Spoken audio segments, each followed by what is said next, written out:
If you're over 50 and you're starting to notice that your walking is becoming more difficult, maybe you're feeling a little bit unsteady on your feet, or you feel like your legs are just not strong enough to hold your weight, I'm going to show you 3 exercises that will likely help you improve your walking and make you safer. Now, first, I'd like to explain why your walking might be getting harder. Now, the first reason is that your balance tends to go downhill as we get older. Okay, so the first exercise I'm going to show you is going to address the balance. Okay, so if you have poor balance, it makes it more likely that you are more wobbly when you're walking, and you're more likely to fall over. Okay, and this is when people tend to break their hips and cause horrible injuries, which take a very long time to recover from.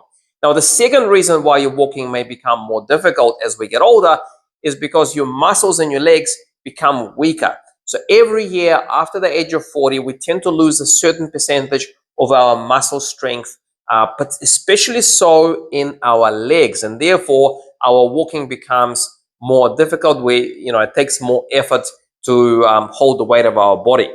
Okay, so the other 2 exercises I'm going to show you will address the strength in your legs. Okay, so look, guys, I'm really interested.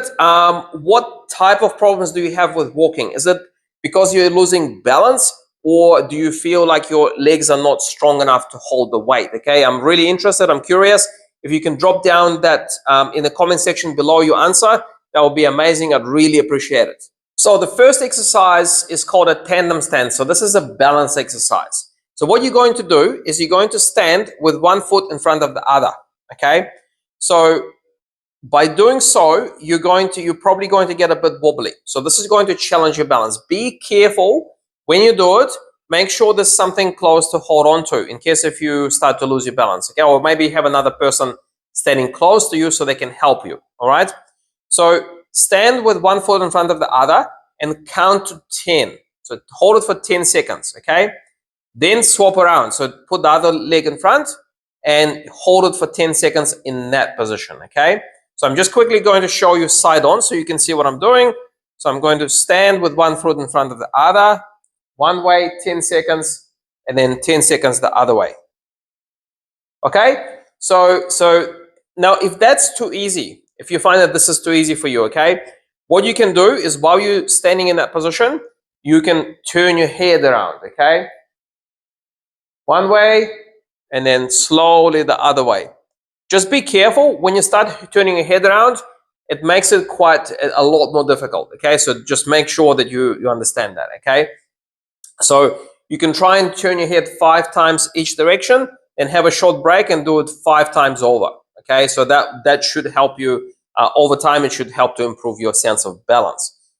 Now, if you'd like to see more of my videos where I show you more exercises to improve your balance, just check out the link in the description, and you can see more options to help you improve your sense of balance. Okay, so that was exercise number 1. Now, exercise number 2, we call it a box squat, or just a sit to stand. Okay, so all you're going to need is a chair, and you're going to sit on it. Now, the reason why this exercise is so important for you is because it targets what we call the quadricep muscle, which is the muscle in your thigh area. And this is kind of your main anti-gravity muscle, or the muscle that holds you upright. It's actually the strongest muscle in our body as well. So we need it in order for us to stay in the upright position when walking. Okay. So all you're going to need is you're going to sit in a chair. You can cross your arms. So ideally, if you can manage it, try not to use your arms to push up. Okay. So you can cross your arms in the front. And all I want you to do is I want you to stand up, okay, and then slowly sit back down. All right? Okay, so try not to use your arms, so push through the heels, stand up, and then slowly lower yourself down. Okay? Now, if you have to use your arms, you can, okay? So you can adjust it to your level of strength. If you have to use your arms, that's okay as well. So then you can use your arms to help, and then make sure it's slow on the way back down, okay? Now, if doing normal squats is too easy for you, you can use extra weight. So I'll quickly show you. So you can use a little kettlebell like this if it's too easy. okay? And you're going to hold it in front, and then you're going to do exactly the same thing. You're going to stand up. The sun in my eyes. It's a beautiful day today. And then you're going to sit back down nice and slow, okay? So if you want to make it harder, this is how you make it harder, all right? Very good. Okay, and exercise number 3, the last exercise that I'm going to show you today. So we call it calf raises. This is going to target the muscle in the back of your calf, okay? So there's 2 major muscles there, the gastrocnemius and soleus, okay? Now you need them both for walking. So you're going to rely on your calf muscles primarily because it's the main muscle that propels you forward. So when you push off through your feet, through your toes, you mainly use your calf muscles to do that. So without the calf muscle, you can't really generate a good pace of walking. In fact, it makes the walking very, very difficult, okay? So having stronger calf muscle is going to give you more confidence, it's going to give you more strength to stay upright on your feet as well and to have a good walking pace, okay? So what you can do is if you feel like you're quite frail and you don't have very good strength at all, you can just start doing calf raises on the floor. So just standing up and then just rising up on your tippy toes and then coming back down, okay? So that could be just all you do, okay? Now, if you feel that your balance is not too bad and you are actually relatively strong, you can find a step, okay? So find a step at home. You can use stairs if you like, and you can stand on the edge of the step, okay? Again, you can hold on to railings for balance, so make sure you're safe.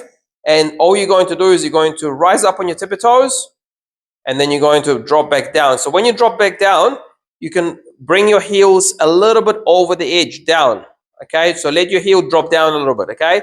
And then you can rise up on your toes again. Okay, just be aware you may have to hold on to something for balance. That's okay. And then you drop back down again.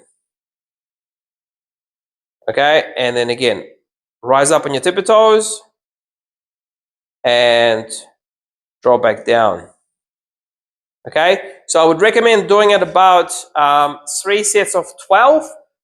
If you feel that 12 is too easy, you can do more. Maybe you can do up to 15 or 16.